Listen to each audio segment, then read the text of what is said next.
जमीन से निकली है? हाँ, जमीन से निकली थी। किसान खेत जोत रहा था। हाँ हाँ। हल के द्वारा निकली थी, बैलगाड़ी से खेत जोत रहा था। अच्छा मोहनदास जी महाराज को दाढ़ी मूछ वाला इंसान पसंद था। अच्छा। तो हनुमान जी महाराज ने बोला कि किस वेश में आप मेरा दर्शन करना चाहते हो? तब मोहनदास जी महाराज ने बोला कि दाढ़ी मूछ से मैं आपको देखना चाहता हूँ, दर्शन करना चाहता हूँ। तो एक वक्त को आप कितने बजट में सामग्री है जो मतलब प्रॉपर है? सामग्री 180 की है। 180 की 180 की। उसमें 1.25 मीटर का लंगोट, नारियल, दबला, तेल, सिंदूर, अगरबत्ती, जनेऊ, जो भी कुछ वो सारा संपूर्ण सामान आता है उसमें। जय श्री बालाजी। जय श्री बालाजी महाराज की। भगत जी पहले हमारे दर्शकों को ये बताइए कि यहाँ पर जो बालाजी महाराज की मूर्ति स्थापना हुई थी वो कैसे हुई थी, थोड़ा सा इसके बारे में। बोलते हैं उसको 283 साल हो गया बालाजी की स्थापना में। 283 समथिंग हो गया। बाबा मोहनदास जी महाराज ने तपस्या की थी यहाँ पे। उनकी यहाँ पे बुक है इतिहास की, उसी की वजह से स्थापना दिवस अभी पीछे गया ही है। यहाँ पे मानव द्वारा निर्मित नहीं है, यहाँ जो जमीन से निकली है? हाँ, जमीन से निकली थी। किसान खेत जोत रहा था। हाँ हाँ। हल के द्वारा निकली थी, बैलगाड़ी से खेत जोत रहा था। अच्छा आसोटा गांव है वहाँ पे। अच्छा जी।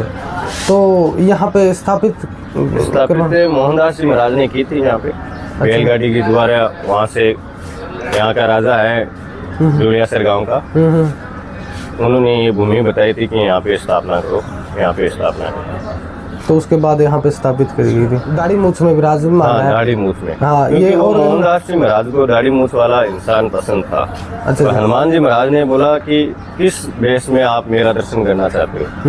तब मोहनदास जी महाराज ने बोला कि दाढ़ी मूछ से मैं आपको देखना चाहता हूँ, दर्शन करना चाहता हूँ, इसलिए दाढ़ी मूछ में है। तो भगत जी यहाँ पर सबसे ज्यादा जो महाराज जी को पसंद है, सबसे ज्यादा यहाँ पर चूरमे का लड्डू का भोग लगता है। चूरमा मेन तो बाबा का सुबह सुबह भोग लगता है। वो बाजरे की रोटी, वो खिचड़ा बोलते हैं, हमारे राजस्थान में खिचड़ा होता है बाजरे का, उसका भोग लगता है। अच्छा जी।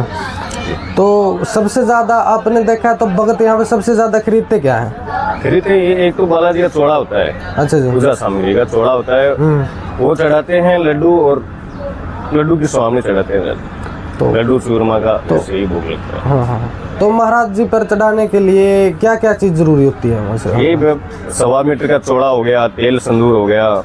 बस भोग के लिए 1.25 किलो लड्डू या स्वामी, जो भी अपने श्रद्धा अनुसार कुछ भी चढ़ा सकता है। तो एक वक्त को आप कितने बजट में सामग्री है जो मतलब प्रॉपर है? सामग्री 180 की है।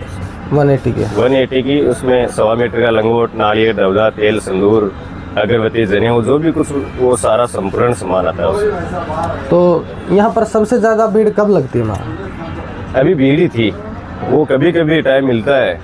नहीं, कभी सीजन जैसे आसोज के मेला वो बहुत लंबा चलता है, वो 15 दिन का कंटिन्यू चलता है, उसमें बहुत भीड़ होती है। तो सीजन में बिक्री तो उससे बढ़ जाती है ना? बहुत। तो भगत जी आपने कोई ऐसा चमत्कार देखा है यहाँ पे जो मतलब हुआ जो आपके सामने? चमत्कार ही है सर, बालाजी के चरणों में जन्म लिया है, एक बहुत बड़ी सौभाग्य की बात है, सौभाग्यशाली है हम। जो भक्तों की आस्था है, मतलब लाले यहाँ पर जो आस्था लेके आते हैं, उसकी भावना को आप क्या कहना चाहेंगे? जी बहुत बढ़िया है, आइए आप दर्शन कीजिए, बालाजी महाराज आपकी मनोकामना पूरी करेंगे, सभी की करते हैं, आपकी भी करेंगे। जय श्री बालाजी।